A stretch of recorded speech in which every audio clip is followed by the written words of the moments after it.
Welcome along to the latest Seahawks Draft Blog live stream. Rob Staton here. Robbie Williams cannot join us tonight, and it's 4:20 in the morning, so I think Adam's long since gone to sleep. So you've just got me. I'll stay on as long as you guys are joining in and want to discuss this game. If there are any super chats, get them sent in. I will answer any questions. Do you know what? As seen as it's just me as well, if anyone's got any kind of draft questions or anything that you want to send in, I'll do a little bit of that at the end. Again, super chats be much appreciated, but happy to talk a little bit of draft at the end of this one. So Seahawks are 3-1. Comprehensive win against a really bad Giants team. I mean, how bad were the Giants in this game? Really, really bad. But, you know, we'll talk a bit about that in a second because I think there's sort of numerous things we can talk about. I want to start by talking about Devon Witherspoon. What a performance that was. Unbelievable. Just when you see a performance like that, you can't help but get excited about what the future holds for this guy. You know, to get a pick six, to have 2 registered sacks, and despite all of that, I think my favorite play was the way he absolutely hammered that guy at the line of scrimmage. Coming out, it was like, I know obviously when I think of the Cam Chancellor play against Arizona, he did level up an offensive lineman to make a tackle. So having the right tackle, got into the backfield, made the play. So this was slightly different. You know, and Devon Witherspoon's not as big as Cam. But to sort of come up to the line of scrimmage at whatever he is, 185 pounds, and absolutely hammer somebody like that is freakish. He just had this, he was just around the ball. He just seems to have this unique ability to be in the right place at the right time, to be there to make the play, to just have real great football IQ and sense of what's unfolding in front of him. So an amazing performance. And because of that, I think Seahawks fans can get really excited. When you draft someone really early, you just want to see signs of greatness. And it's okay having a 70 PFF grade and, you know, people saying that you've been targeted X amount of times and you haven't given up a touchdown against the Panthers or something like that. That's all well and good. You know, when you're talking about a top 5 pick, you want to see special. And today, you know, pick 6, 2 sacks, that hit at the line, you know, just absolutely fantastic. Absolutely fantastic. How can you not be excited about that? And I think it's important to remember that at a time like this, that you have to give these guys more than like 3 weeks before you start judging them. There had been too much talk about who the Seahawks didn't draft at number 5. And, you know, just give the guy a chance to come back. I mean, we're all a little bit concerned about the hamstring injury, but give him a chance to come in. And what you saw today, the great thing is it is absolutely what you saw in college. You know, when you were in college and you were watching him for Illinois, he's hammering people. He's blitzing into the backfield and being a huge playmaker. He's constantly around the field. It was an Illinois performance from Devon Witherspoon in Seattle in the NFL. So that bodes really, really well. And I don't know what you guys think in the chat, because I think there's been this sort of sense, a little bit of a sense that you can't necessarily play nickel permanently if you're going to draft somebody with the 5th overall pick, that he has to be an outside cornerback, that he's going to have to be Patrick Peterson or something like that, or Jalen Ramsey to justify that pick. And watching that tonight, I don't agree with that. For me, I'm watching that tonight and thinking I'm happy for him to play nickel forever. Like if he's going to play with that level of force and that level of impact at nickel, if that helps him get around the ball, if that helps him blitzing into the backfield, if that helps him make plays like he did on that pick 6, then keep him at nickel. You know, the Seahawks have got some depth at cornerback. Yeah, it's been banged up a little bit. You can see the injuries. But if he's going to play like that at nickel cornerback, I'm more than happy to keep him there.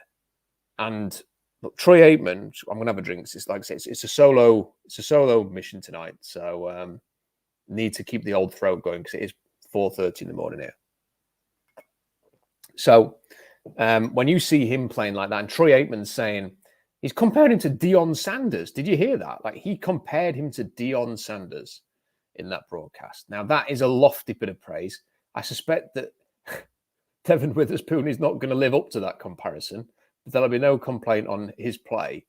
The mere fact that he's being called unbelievable and making a shark in the water and being compared to Prime is just indicative of how good he can be and how good he showed in this game. And it was, when you're watching that first quarter at 1:45 in the morning, like I was, and you're thinking, please, somebody just do something to entertain me here. It's the early hours of the morning. I'm watching this in the UK.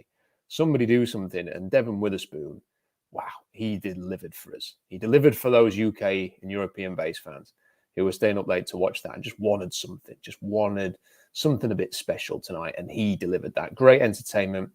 And I just can't wait to see his next game now. It's in many ways, it's ideal that the Seahawks have got a bye week next week for the injuries. But I'm desperate to see Devon Witherspoon play again. And that's what you want from a number 5 pick. Yes, the Seahawks have other needs than an impactful nickel playmaker. But no, I've always said, you all have your own individual reasons for watching football. And, I love all the sports. I was, sorry to any American viewers tonight. I was absorbed by the Ryder Cup at the weekend. Obviously I love my English football because that's what I do as my day job. Cricket, rugby, everything. I love all sports, pretty much, all for different reasons. And the reason that I watch football is because I want to see people hammer other people. I want to see them knock the shit out of other people, legally and with a bit of tactical chess to go with it. That's why I think the beauty of football is. And other people like, the X's and O's and, other people like high octane passing offenses. And obviously NFL football appeals to people who love statistics and stuff like that. For me, it's about people like Devon Witherspoon who are just going to come up and knock your block off. That's what I like. That's what I watch the game for that. I'd watch other sports, volleyball or something, if I want to just, no contact. I want contact, physicality, great athletes running into each other. And Devon Witherspoon brings that to the table. So absolutely delighted to see that performance today. And that can set a tone. I think that did play a part. Look, they were so aggressive on defense. I'm not sure they would have been that aggressive on defense if there weren't people like Devon Witherspoon sort of giving them a little nudge to encourage that. He was just so prolific and explosive and dangerous, getting into that backfield, hammering people, that maybe it just encouraged them to go for it. And if that did, well, bravo, fantastic. Because that's the kind of defense that I want to see from this team. They were attack-minded. It was forwards. It was get after Daniel Jones. They sensed that O-line was no good. They sensed that Daniel Jones is crap, which he is, and they went after him. And to get 11 sacks, they're not going to play the Giants every week. They're not going to get 11 sacks every week, obviously. I can't remember the last time Seattle had 11 sacks. Maybe someone can send me a note on to when they've even got close to that. So fantastic. I've been saying, like I said on X, Twitter, whatever it is, and the name of this stream that A Star Is Born, he's going to be the talk of the NFL tomorrow. He's going to be the talk of the NFL. Everybody's going to be talking about Devon Witherspoon. And it's just so good to think that this number 5 pick is showing this already in his career. Can't wait to see him again. Fantastic. And I think overall, what this game showed again is also the quality of the drafting. It was good to see. I know the running game is so stop-start. They've got to get that going. But I think the 2 running backs have clearly got talent. They're different. They've got talent. You can see that. What they've done with the depth on the O-line to have the entire O-line out and it not be a back-breaking thing is, again, indicative of the way that they've drafted and signed players to get depth on the O-line. Very, very good. You can see young players on that defensive front 7 making plays. Their additions are good. Jaron Reed, again, showing why he's such an integral part of this team and such an important signing. Love to see him playing the way he did, and fingers crossed that he isn't going to be an injury issue for the rest of the year, because it is a little bit concerning, I have to admit, that he's already banged up. The bye's coming at a great time for him, but amazing defensive performance overall. Amazing world-class performance from Devon Witherspoon. Offense, not as good, which is a bit weird because they have just too many weapons and too many good players on offense. Yep, obviously the O-line has got a lot of injuries, but they have too many weapons to have only had 1 out of 4 games where they've been really consistent and had rhythm on offense, and that was against the Lions. Against the Panthers, they had a bad half and a decent half. Against the Rams, they had a decent-ish half and a shocking half. And here they've just kind of just been meh all the way through. And they didn't need to be better than meh to beat the Giants today. But, if Joe Burrow is healthy after the bye and you're going to Cincinnati, then you're going to have to be better than this on offense. So maybe something we can talk about. Let's get through some of the super chats that are coming in. Robert Jimenez says, rocking the Supersonics hat. Yeah, I'm rocking a Supersonics hat. I went to a Supersonics game before I went to a Seahawks game when I used to live on the West Coast. So this is the first Seattle team that. Actually, no, I went to a Mariners game before the. I'm wrong. I went to see the Mariners lose 10-0 to the Blue Jays. That was my first experience of Seattle sports. Then it was the Supersonics. Then it was the Seahawks. I went to see the Supersonics and I paid $10 to watch them play the San Antonio Spurs. That was incredible value, quite frankly, given how good the Spurs were at the time, and the Spurs won that game. But anyway, yeah, bring back the Sonics. Shout out to that. Oh, it seems like it's going to happen sooner rather than later. So I am confirmed to be going to the Seahawks game, the Kraken Canucks game, and the Apple Cup now. And I look forward to the future being able to go to see the Supersonics as well. David says, Witherspoon is a stud, growing with each game. Is Danny Dimes the litmus test to stop paying crappy QBs a king ransom? Well, yes. I wrote on the blog, it gave me a headache thinking that Daniel Jones is earning $40 million a year. And they are tied to that contract until 2025. So they're kind of stuck with him next year as well. Then there is an out the following year. So it's not a long-term, horrendous thing like we're all thinking with Russell Wilson and Denver. I mean, in fairness, Russ has played well this year. He's not the problem in Denver this year. But, that's the kind of thing I'm talking about, where you feel like you're tied to this guy forever. They're not with Daniel Jones. But that was just pathetic today. I was on VSiN, primetime show. Check it out. I was on that before the game started, and they were asking me sort of what Daniel Jones, how can he hurt the Seahawks and stuff like that? What does he need to do? And I said he needs to take what's given. That's what Andy Dalton did somewhat effectively, at least to make the Panthers competitive. Matt Stafford, Jared Goff, take what's there. They play zone, take what's there. And if it's checking down, if it's getting the ball out quick, then fine. And Daniel Jones just can't do that. He always wants to take off. He holds the ball too long. Even when he's like running towards the sideline and there's nothing on, he's like holding on to the ball and almost running out of bounds all the time. He gave up a sack to Jordan Brooks by basically just running out of bounds for a yard when he could have just thrown it away.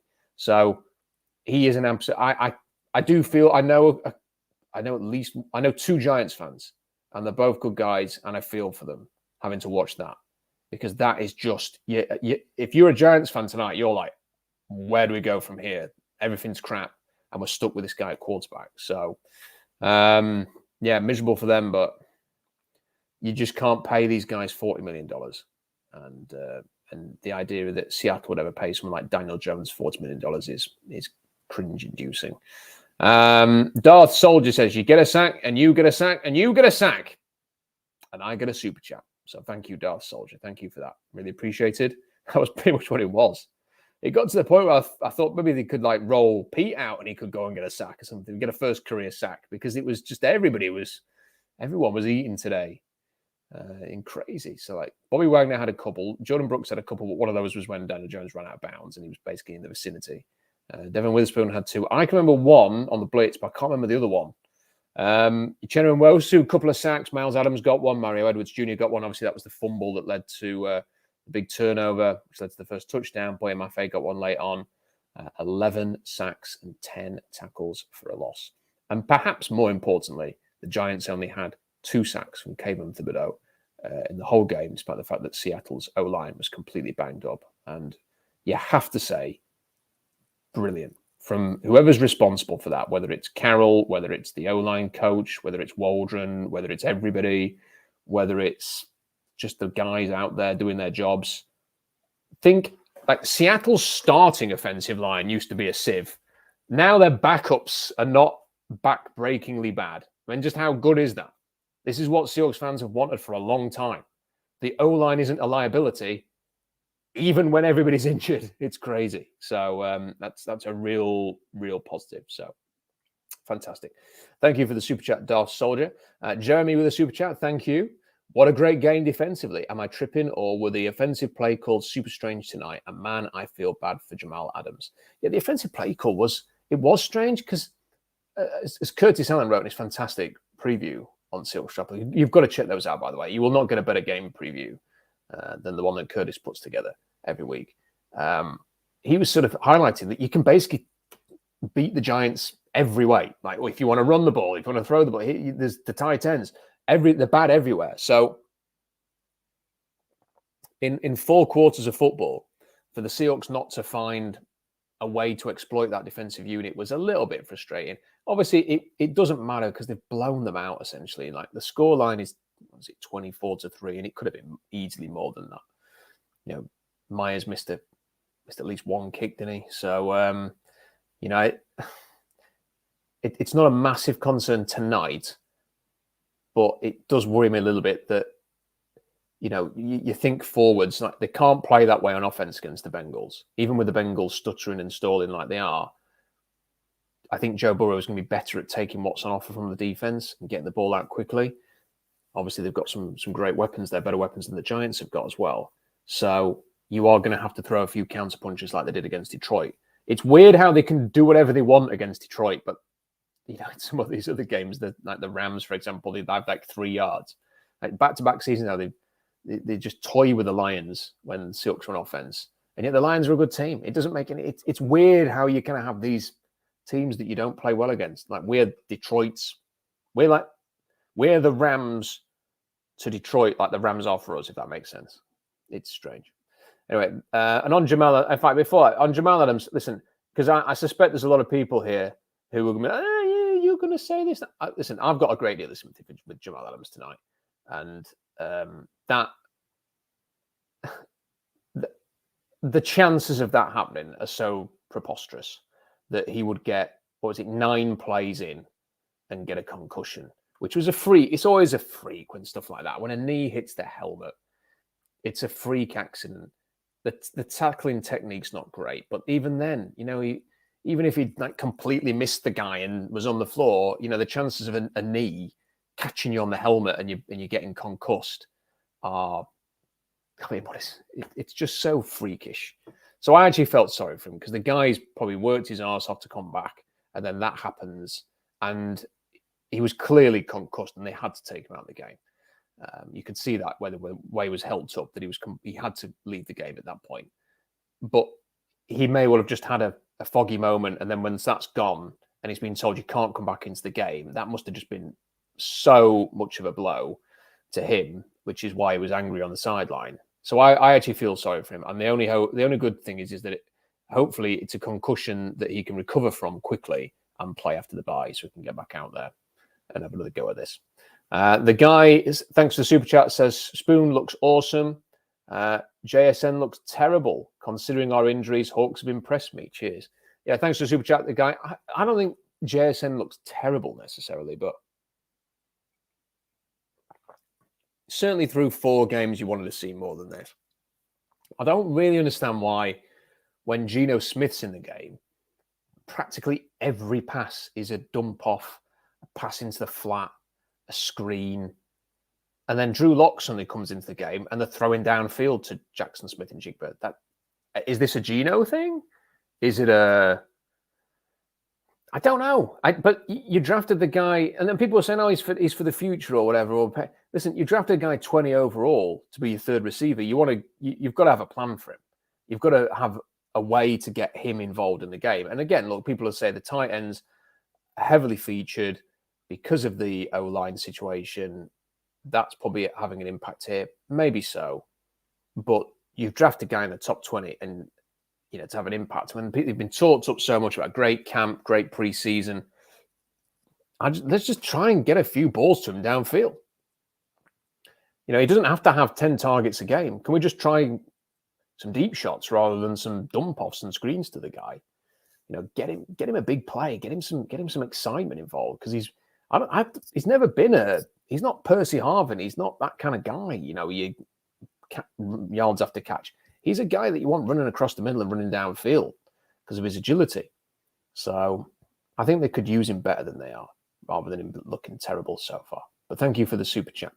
Tai says the game has evolved and a superior nickel-like spoon can be game-changing. This isn't your dad's NFL. There's definitely some truth to that. I think, though, if you are drafting a cornerback early, typically they do need to be outside corners and they need to be sort of lockdown corners if you're going to draft them in the top 5. But Witherspoon's just got a really unique skill set. You just don't see players like him very often, the way that he played at Illinois. And when you see a game like this, you want him involved. You want him involved around the ball. It's not just about stick him outside and put him on an island or anything like that. That's probably not his greatest strength. Him matched up 1v1 against Mike Evans or somebody. It's probably going to go the way that it's gone with every cornerback that's played Mike Evans in Seattle. So it's not so much that, it's how do you get him involved in as many ways as possible, and his ability to tackle, his ability to blitz, his ability to hit, his ability to run across the middle on motioning receivers is so important. Listen, that would have been a really different game against the Rams, I'm convinced, if Devon Witherspoon was playing. Not necessarily he would have shut down Puka Nacua, but he would have. He is very good at sort of running across the middle and watching motion receivers and tracking them like that. And I think he would have been able to make a few extra plays in that game to have been a factor. Now, the offense still would have had 3 meaningful yards in the entire second half, which wouldn't have been good enough. But I do think he would have had an impact there against Matt Stafford and the Rams offense. So I am looking forward to the rematch to see if that proves true, provided he is playing in that game. Austin Barnard says Witherspoon is legit. Fire emojis galore. Austin, thank you for the super chat. He is legit. He is legit. That was a fantastic performance. As I keep saying, a star born today. David says, shame that Drew Lock had to come out of the game. I kind of agree with you there, David. Geno didn't look right in that second half. He kind of basically came out, got a taunting penalty, and then didn't do anything.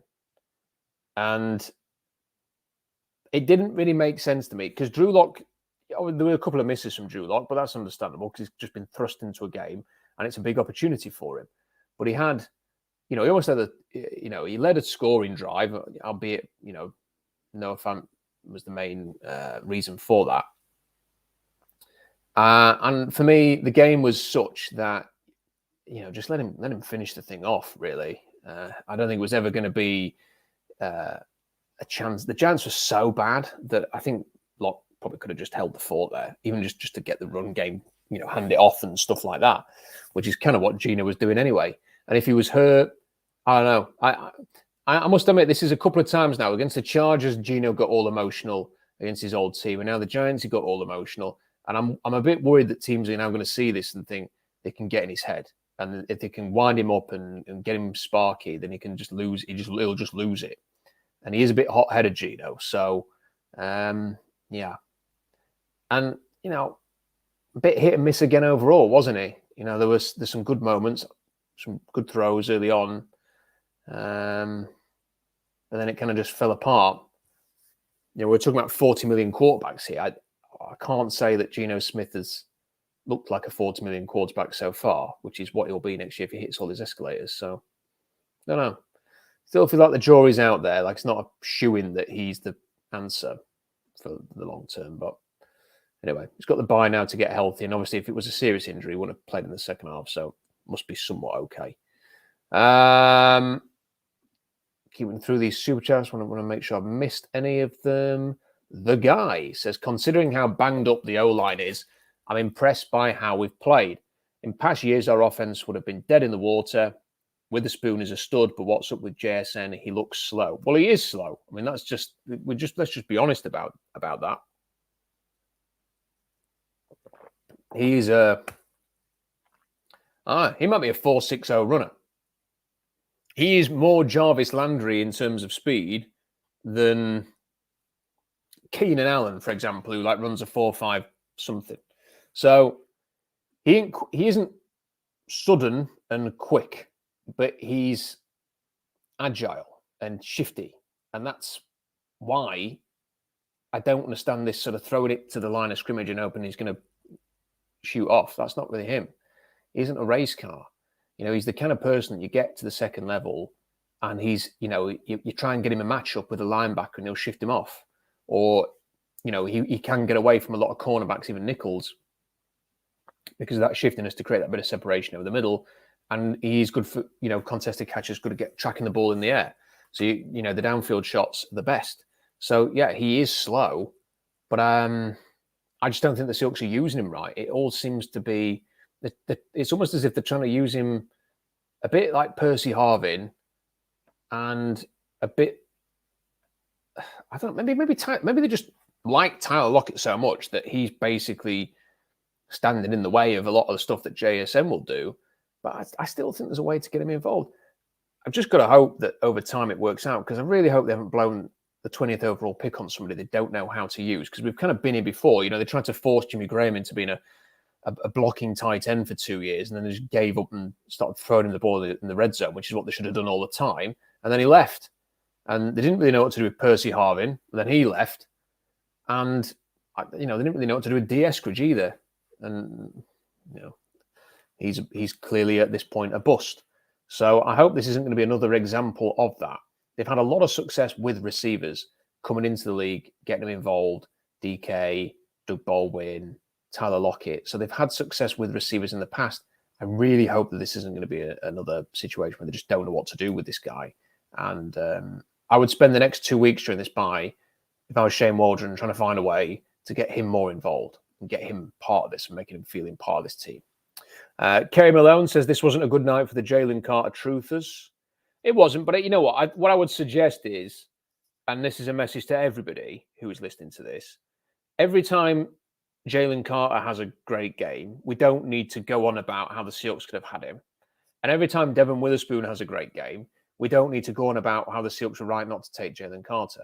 We've been over Jalen Carter so much on this channel. I feel like we've been ahead of the curve, more so than anybody else on this, because of good sources and good information that enabled us to talk about this in a proper way during the draft season, rather than just saying, ooh, shiny thing looked good in some games on tape, highlight video, nice.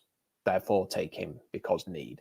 It was more a case of you just, and the Seahawks and other teams couldn't take him. And the Eagles, according to a report that I read, and I've linked to it on the blog in one of my articles, which I wrote about, can we move on from the Jalen Carter stuff, basically said that even the Eagles were deliberating on the day of the draft whether they wanted to take him or not, which says it all. And the thing with Devon Witherspoon is there's none of those concerns, and he evidently is a very talented player. So I think Philadelphia was the perfect place for Jalen Carter to go. And looking at that tonight, Devon Witherspoon was the perfect place. Seattle was the perfect place for Devon Witherspoon to go. So, everybody wins. So I think we can just leave it at that. Romeo A57 says, John Schneider said he was at the South Carolina at Tennessee game. Which players from that game do you think fit what the Seahawks look for? Rattler, ? Well, that's very interesting. That is very interesting that he's said that he was at that game. John, not always the best at keeping his cards close to his chest, by the way.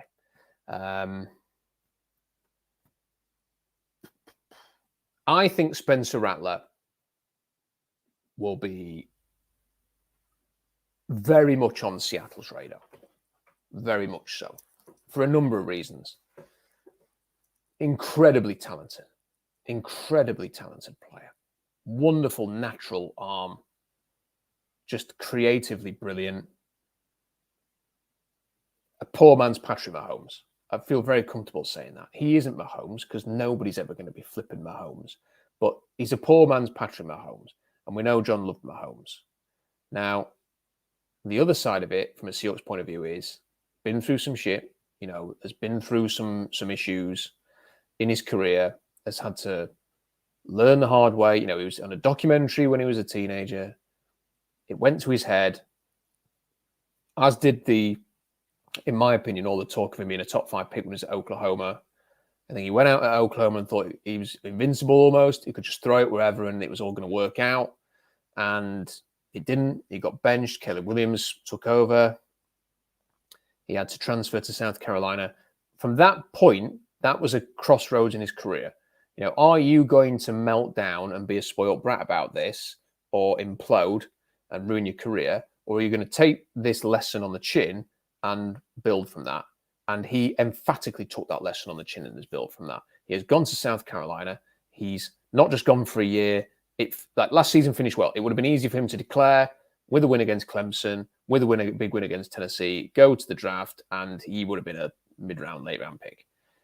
He comes back, shoulders all of the burden of the team because South Carolina's O-line is horrendous, and they don't have much. They have basically a receiver in Leggett and nothing else because the other receiver's injured, and he's carrying them. And for that reason, I think from a character point of view, a grit point of view, an experience point of view, and an arm talent point of view, he will really interest the Seahawks. Now, he didn't have the greatest game against Tennessee, but I also don't think he had much chance. So I think if John Schneider was at that game, I don't think he's going to come away and be like, yeah, that was fantastic, sign me up, necessarily. And he didn't do the impossible of elevating South Carolina to a win against all the odds. Against, their team was overmatched. And he had a horrible pick six before halftime, and it wasn't the best example of him playing well. But there's just so much there that I can imagine John Schneider liking in terms of the physical talent, in terms of the grit, in terms of the ways he's sort of come through his time at Oklahoma and made it work at South Carolina, that I think the Seahawks are generally going to like him. And it's a good quarterback class. I'm happy to talk a bit of draft. I don't know, how interested people want that tonight. If people do want a bit of draft talk, let me know in the live chat. This is obviously a super chat question. You tell me if you want a bit of that here. But, sorry, I'm just having to ban people from the live chat as well, being idiots. So, yeah, just let me know what you think. If you want a bit of draft talk, I'm happy to do that. I mean, I've got some defensive line thoughts as well. I've been watching some guys today before Monday Night Football, so I can veer towards that. But I think Spencer Rattler's going to be on their radar. I think Riley Leonard's very, very good at Duke. I really like Riley Leonard, and it's good to know that his injury is not season-ending. So he's got a high ankle sprain. Drake May at this point, I feel like I've been through him. I think he's a bit overrated, but I also understand why people like him. Michael Penix's arm is to die for. There's just the environment that he's in is not. It's not very translatable in terms of projection. So it's very easy to project the arm. It's very difficult to project how he will handle running a pro offense. And I really like Will Howard at Kansas State. Tyler Van Dyke's playing well. Quinn Ewers, I can see the Seahawks liking Quinn Ewers, but I also don't think I think he's still too erratic. Cam Ward's playing well. Jordan Travis is playing well. Bo Nix is playing the easiest offense, running the easiest offense around. So there you go. And even then, I think Taulia Tagovailoa's got some talent. I think Michael Pratt's got a better arm than people realise at Tulane. And then there's some of the guys that I don't rate as highly. Jaden Daniels, I think, is a bit hit and miss. JJ McCarthy, I just don't get the hype there with him. So there are some thoughts on the quarterbacks. If you have a specific question on the draft, send it into the super chat. I want to see people saying draft talk. I'll just give you some defensive line thoughts because I think that's the other area that people are really interested in. I keep adding names to the defensive tackle board. I've not seen anybody that sort of screams first rounder to me. I still think McKinley Jackson is the best all-round defensive tackle I've seen at Texas A&M. Physical, tough, heart and soul type player, disruptive, tough against the run, ideally sized, good length. He's the kind of player that I'd love to see him come in and play next to Jaron Reed and Cam Young. I think that would be a really good option for the Seahawks. So I think he's a top 50 type player. He's the top defensive tackle on my board. Byron Murphy's played very, very well. A very quiet game against Kansas at the weekend, but very athletic, undersized, but impactful. Howard Cross. I've watched the Duke Notre Dame game live, and then I've watched it again. And he's undersized. He's 6'1", 288.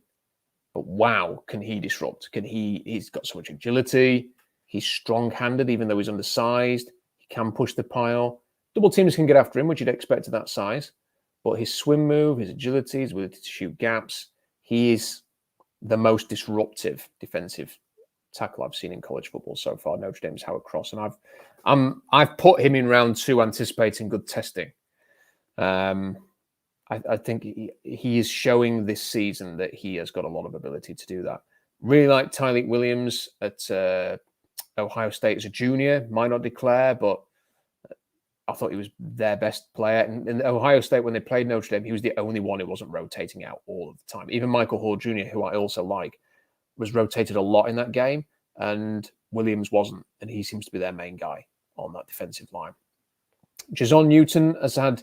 I've seen him play really disruptive football this year, and I've also seen him have sort of quiet patches in games, but he can make things happen up front. I don't know if he's going to be an entirely consistent player at the next level. He's not got ideal size. There might be sort of a way of, what is his ideal fit at the next level. But, it's still a very talented player and someone who I could easily imagine going in the top 50 as well. T'Vondre Sweat at Texas has been one of the big surprises for me. It's like been one of the, because he's a big nose tackle, much better pass rusher than you'd expect, much quicker than you'd expect. I do think he carries bad weight and could slim down and be even better. But and there have been some concerns in the past about effort, but he's playing very, very well this year. Very, very well. Chris Jenkins a bit overrated at Michigan. Tyler Davis at Clemson's solid but unspectacular. I've been disappointed with Mason Smith at LSU. I don't get the early round talk. I think for me, based on what he's showing so far, and I know he's come back from injury, I'm still thinking top of day 3 rather than anything higher than that. And there are others I could mention. Braden Fisk at Florida State plays his arse off. Rook Arorojo at Clemson. Again, I'm not sure on the size and the length, but does tend to make plays. So there's a lot of guys in there. There's certainly a lot of players in there who can come in and I think quite early. And look, the Seahawks have got a first round pick, a second round pick, and 2/3. They could get 2 defensive linemen in the first 3 rounds easily, and potentially disruptive, impactful defensive linemen as well. And that's a huge need for them for next off season. So they've also got a few other needs, like with linebackers out of contract and tight ends out of contract and stuff like that, and no cap space. So they've got a lot to do next off season. Anyway, that's a bit of draft talk for you. If people have any other more super chats, send them in. I'm going to have a think and see if there's anything else I want to talk about. Obviously, the Giants were pretty dreadful, and that has to go into account. I think it's a great game to have next for the Seahawks to go to Cincinnati. I think these are all gauge games. I think the Browns game, if Deshaun Watson's healthy, is going to be a good gauge game. But the Commanders, that's going to be a battle. The Commanders played the Eagles really tough this weekend. So there's some really tough physical battles coming up. So I think the bye is coming at an ideal time for the Seahawks to rest up. Looking at some of the stats, on offense, we talked a little bit about how concerning the offensive performance was a little bit today. 3 of 12 on third down and 0-2 on fourth down. So on third and fourth down, 3 of 14. Not good. A recurring problem that you have to say will be more of an issue against some of these teams. I think the way, for example, when the Seahawks play the Niners, you are going to have to find a way, I think, to move the ball against the Niners. The Niners are very, very good at sort of death by 1,000 cuts. And when they get to third down, it's a slant to Ayuk, it's a slant to Samuel, it's a dump off to McCaffrey, and there's nobody covering him. It's amazing what Kyle Shanahan can do, but they just move the ball. It's hard to get them off the field. And if you're going to have those, you're going to come across those teams that are just really hard to stop. When you come across them, you've got to answer back. You've got to be able to put points on the board. And against teams like the Niners, that's what the Seahawks have got to do. In none of the games against the Niners last season, they never really put scoreboard pressure on the Niners and made Brock Purdy chase the game. They're always kind of like fighting back or trying to hang. And, if I feel like if they're ever going to beat the Niners, they've got to have that ability to go, we're going to put some points on the board here. So a little bit of concern with the offense there, but they need to work that out. 121 yards rushing. I'm surprised it was as high as that in the end. I know Ken Walker had some runs late on, but it never really felt like they got the running game going. So to have 121 yards is better than expected. From a Giants point of view, they were dreadful. 136 passing yards from 34 attempts. So that's much better from the Seahawks in terms of yardage and what they did at the back end. I think being much more aggressive really helped them out there. The Giants tried to run the ball. They ran the ball 29 times, 4 yards a pop. Felt like early on the Giants had a bit of running success, but then it just kind of faded away and they were chasing the game. The Giants had 36 minutes of time of possession to Seattle's 24 as well, which is interesting. They had a lot more of the ball, but didn't do anything with it because Daniel Jones was absolutely shocking This from PO on Super Chat. Can you give in detail about what you like about Spencer Rattler? Yeah, I mean, I've talked a little bit about him. I think the arm strength is elite. I think he can make any throw that you need him to make. I think, like Mahomes, he's got that ability to, he can sit in the pocket and play the players called and execute and play with timing and anticipation. But when there are times when he senses pressure, he's very good at being elusive, getting out the pocket. He can throw from different angles. He can launch the ball downfield. Who were they playing the week before? I'm trying to remember who it was. It was Mississippi State. I'm sure it was the Mississippi State game. And he was running to the right sideline. He's being pressured. He looks up and without resetting his feet, just on the move, just a flick of the wrist, it shoots down the sideline. It was like a 40-yard throw hitting the receiver in stride who was covered. Perfect placement on the run. Extremely difficult throw to make. And he just nailed it. And just watching that, you think, yeah. I mean, he does physically have the body of Mahomes. And he actually looks a lot like Patrick Mahomes in his appearance. And he has got that ability. And when people were projecting him to be the top 5, that's why. Because they were thinking they're quite similar in playing style and physicality. So I would say those are the things that I like about him. I like the way that he's just sort of settled down and matured and seems a lot calmer and in control. He is basically South Carolina this year. But I think as you sort of look for quarterbacks and as we kind of go through this process, when the Vegas fans are getting, excited about Aiden O'Connell, and you watch players like Mac Jones, and I'm trying to think of all the other players that kind of that kind of ilk. Well, basically what I'm saying is when I watch those quarterbacks, I don't want the Seahawks to settle for stuff like that. I want them to shoot for special. And I kind of think that's why John Schneider has been very picky and hasn't drafted quarterbacks, because he doesn't just want to take players for the sake of it. He wants to try and find someone special. And when I watch Rattler, he has got that special quality. It doesn't mean he's going to come into the league and be special, but he's got the potential to do it. So that's what I really like about him. And he's not the only one. I think there are a handful of quarterbacks in this upcoming class that can do that. And if you could get Rattler top 50 as opposed to top 25, even better. And they are going to have to draft a quarterback at some point because they haven't got any money next year, and Drew Lock's costing $4 million to be a backup. I don't know how sustainable that is with the money situation. So I would happily take a chance on him. But I like him. I really like him. I've written up a lot about him. I've watched all of their games, so I've kind of done write-up every time on Rattler. So SeahawksDraftBlog.com, go and check it out. Mark says, love the Sonics hat, no response needed. There you go, Mark. I told Robbie I'd got a hat for him this week when we did the stream last week, and he'd like it. And he's not here. But hopefully he's watching this back and it approves. I love that logo, by the way. I got a T-shirt when I first went. The second time I went to Seattle with that on. I mentioned the first time. And that's a classic logo. Love it. Henry says, nice to see you, mate. Nice to see you too, Henry. Nice to see you too. Extra kudos for the use of mate. And Chris says, thoughts on press tonight? Yeah, Chris, I've shared a little bit about Jamal Adams so far. We'll just sort of reiterate what I think.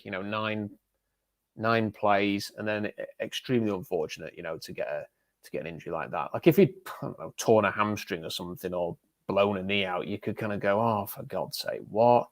And be frustrated about it. But it's just such a freaky thing where, the tackle's not a great attempt at a tackle, and he should have had a sack early on. He completely missed Daniel Jones. But to sort of dive down like that and get caught by a knee, it's so incredibly unlucky. So I just hope that he can, use the bye to recover from the concussion and can play against the Bengals. Because look, it makes the Seahawks. He's going to be on the Seahawks this year. He's going to. They can't cut him or move on from him now. So it is what it is. He might as well be contributing. So I hope that he gets healthy and he can actually stay out there for any length of time. But I felt that was really, I kind of felt for him a little bit tonight.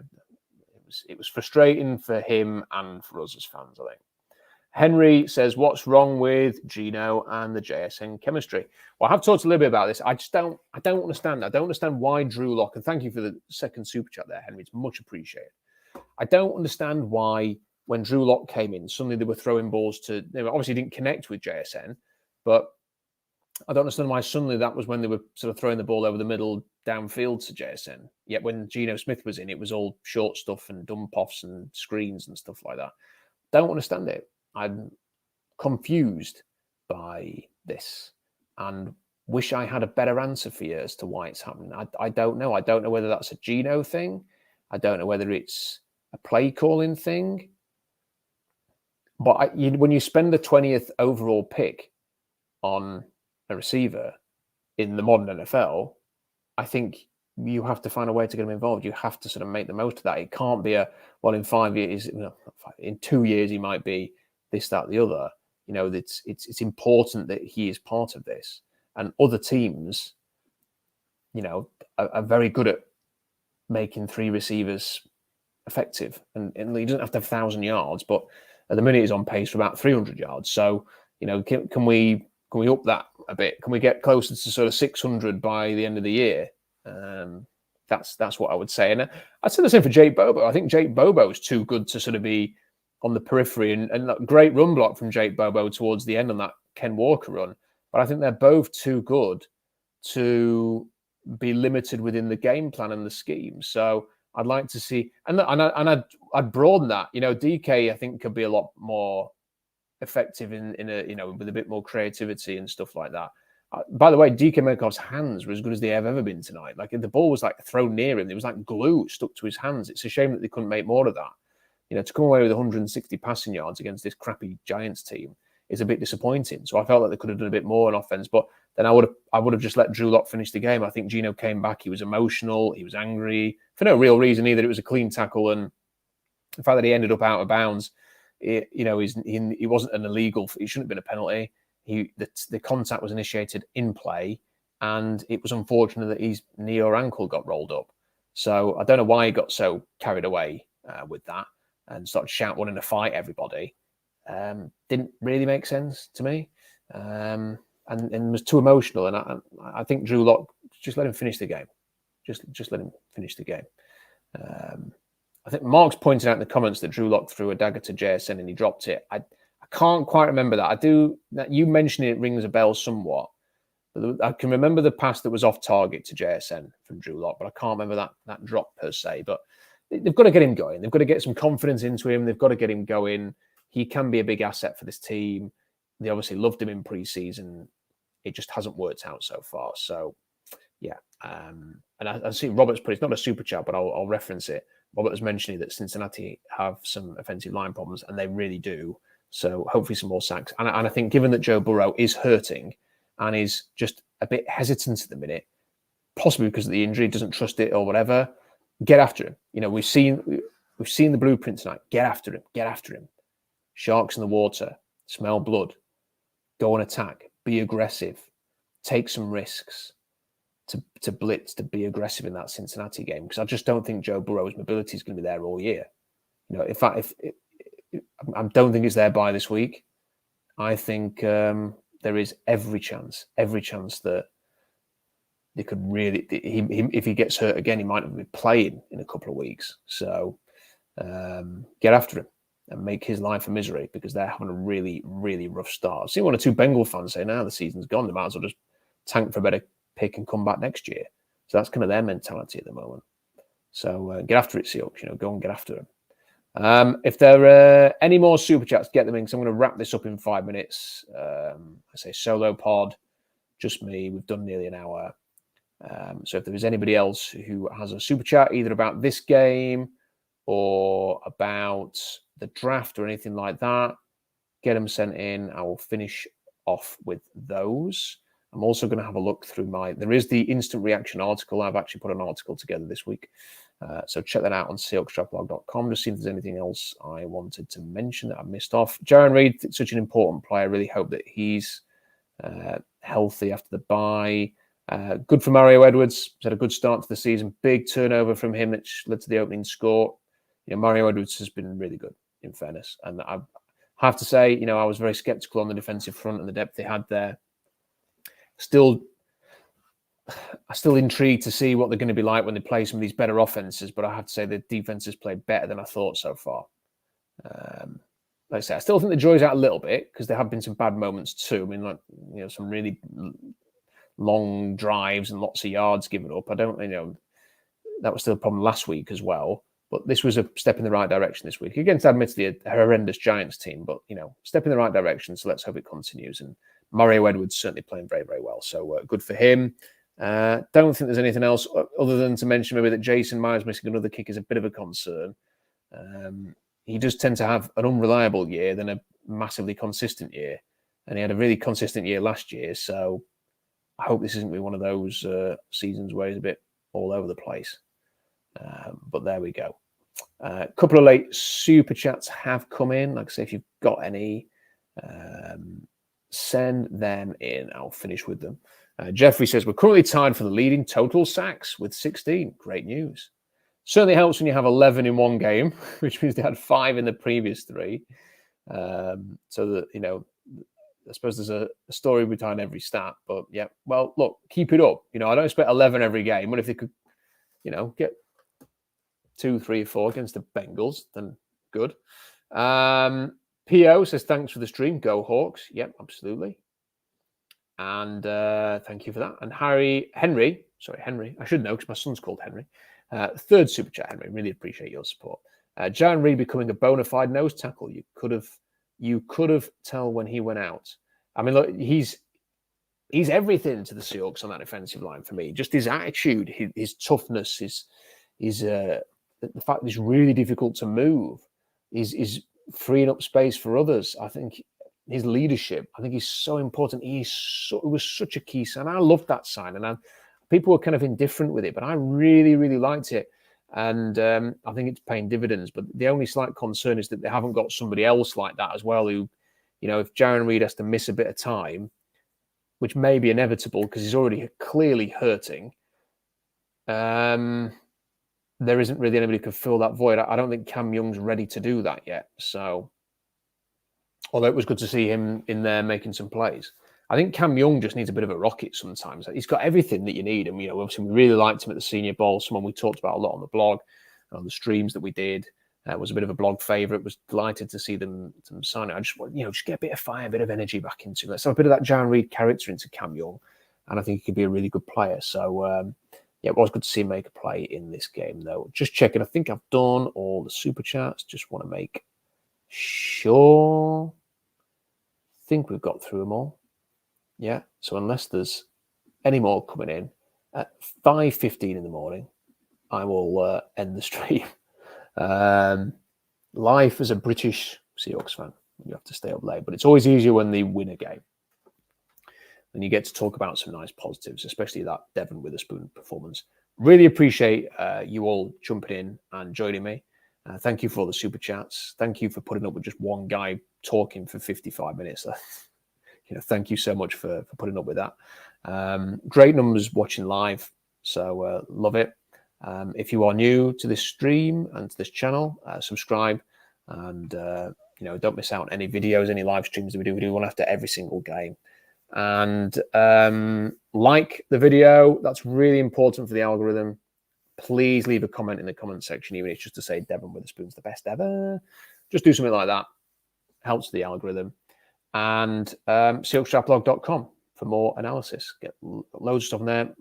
Looking forward to writing another draft article this week. And the instant reaction article is already on there as well. So definitely check out SeahawksDraftBlog.com. Seahawks 3-1. Really good record to go into the bye. I hate the bye week. Not being able to have a Seahawks game is frustrating as F for me. However, I am set to go to Tottenham Hotspur Stadium on Sunday to watch the Bills against the Jaguars. So looking forward to watching that. Although based on the way the Bills played at the weekend, it might be a little bit one-sided. Henry is coming with I think it's a 4th super chat, Henry. Much appreciated. And the 20th of the stream. So nice to hit that big round number. Last question is, Shedeur Sanders that good or it's hype? I think there's a bit of hype there because he's prime son. I think there is, there is definitely a bit of hype, but I think he's good. And I think the fact that he's succeeding behind a crap line without his top receiver means something. And someone highlighted this, somebody highlighted this on the blog comment section, actually. Peter King was referencing this, that it is when you actually, you can look at someone like Michael Penix Jr., for example, or even Caleb Williams for that matter, and go, their environment is so unlike anything they're going to face in the NFL. They're playing overmatched opponents. Maybe they've got the major weapons, or Michael Penix is never sacked. When he gets to the NFL, he's not going to be sacked like 3 times a season or whatever. He's going to face sacks and pressure. And how is that going to impact his reads? How is that going to impact his footwork, his mechanics? Is he going to be able to stand tall in the pocket, get hit as many times as Daniel Jones has done tonight and still deliver those bombs? These are questions that you just can't answer. He's not going to have, 3 NFL receivers to throw to when the defensive backs that he's thrown against, might not be drafted. So, there's environment situations that make projecting quarterbacks really difficult. I'm extending things now, obviously, to talk about this because this super chat's coming, but I want to. When I was watching Riley Leonard at the weekend, 1 or 2 people have said to me, "Oh, Riley Leonard didn't impress me." Well, I was incredibly impressed with Riley Leonard because he faced pressure. He played a Notre Dame team who played tough. It was an NFL-style scrappy game, low scoring, slug it out in the trenches type contest. And like I say, when he needed to make a play, he often did make a play. When the offense wasn't singing, and in that second half, and it was 10-0 down, he dragged them into a lead. They should have won that match. He should have led them to a game. And it's that kind of thing. It doesn't always have to be, wow, he's throwing for 400 yards and 5 touchdowns and 0 interceptions. That's amazing. Look at his stats, Heisman candidate, whatever, which is kind of what we're getting with Caleb Williams and Michael Penix, as talented as they are. I'm not saying they're not.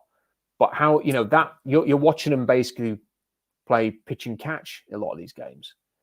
And then when you watch Riley Leonard and he's getting beaten up and he's having to drive through contact and do all of this stuff, it's impressive to me to sort of see how he handles that, because that's what's going to happen in the NFL. It's going to be ugly at times. He's going to have to find a way to win. He's going to have to elevate his team. That's what Riley Leonard's doing at Duke.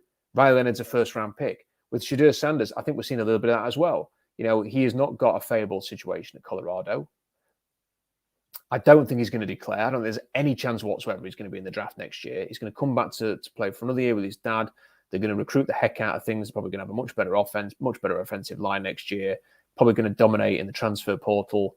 And I think they'll come back and Colorado will be a real force next year. So I don't think he's going to be part of the next draft. But he is technically gifted. He makes difficult throws over the middle. He can get the ball downfield. He's athletic. He's poised. He's doing well. So I really like him and think he has first round potential. And I think if he comes back next year with a better supporting cast, then 2025 draft, he's got a great chance to be near the top of that.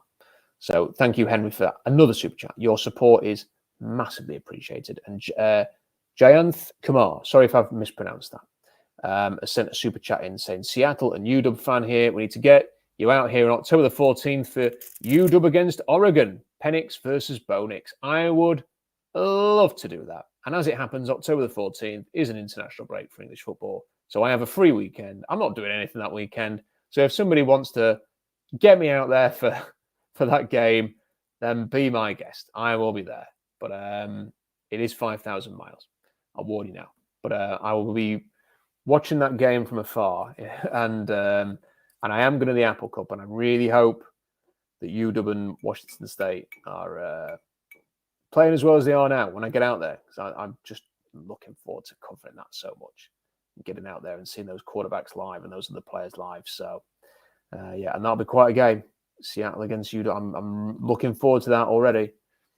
So I'll have a free weekend that weekend. So very much looking forward to watching that and all the other college football. And like I said, I will have a big college football article coming up this week with some extra notes. So thank you for that.